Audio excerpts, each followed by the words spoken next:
Although these portos are less interesting to the ethnologist than the philanthropist, they being byproducts of his efforts, I must not leave Fernando Po without mentioning them, for on them the trade of the island depends. They are the middlemen between the booby and the white trader.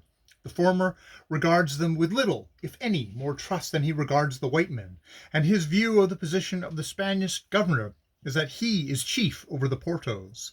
That he has any headship over the booby, or over the booby land, Ishkula, as he calls Fernando Po, he does not imagine possible. Baumann says he was once told by a booby, "White men are fish, not men. They are able to stay a little while on land, but at last they mount their ships again and vanish over the horizon into the ocean. How can a fish possess land?" If the coffee and cacao thrive on Fernando Po to the same extent they have already thriven on San Tome, there is but little doubt that the boobies will become extinct. For work on plantations, either for other people or themselves, they will not, and then the portos will become the most important class, for they will go in for plantations. Their little factories are studded all round the shores of the coast in suitable coves and bays, and here in fairly neat houses they live, collecting palm oil from the boobies and making themselves little cacao plantations, and bringing these products into Clarence every now and then to the white trader's factory. Then, after spending some time and most of their money in the giddy whirl of that capital, they return to their homes and recover.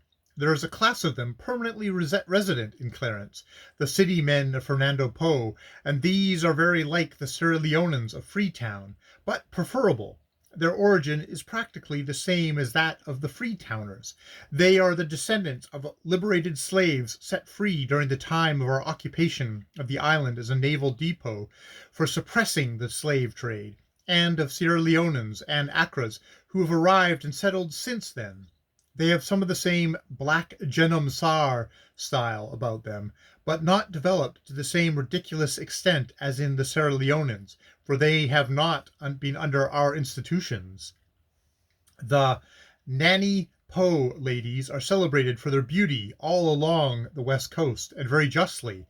They are not, however, as they themselves think, the most beautiful women in this part of the world. Not, at least, to my way of thinking.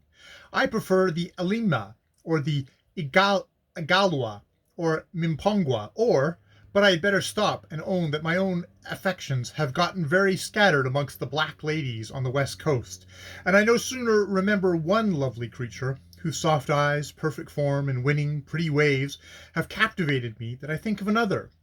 The Nanny Po ladies have often a certain amount of Spanish blood in them, which gives a decidedly greater delicacy to their features, delicate little nostrils, mouths not too heavily lipped, a certain gloss on the hair, and a light in the eye, but it does not improve their color, and I am assured that it is an awful effect on their tempers, so I think I will remain, for the present, the faithful admirer of my sable Ingramina, the Iguala, with the little red blossoms stuck in her night black hair, and a sweet soft look and word for everyone, but particularly for her ugly husband Isaac, the Jack Wash.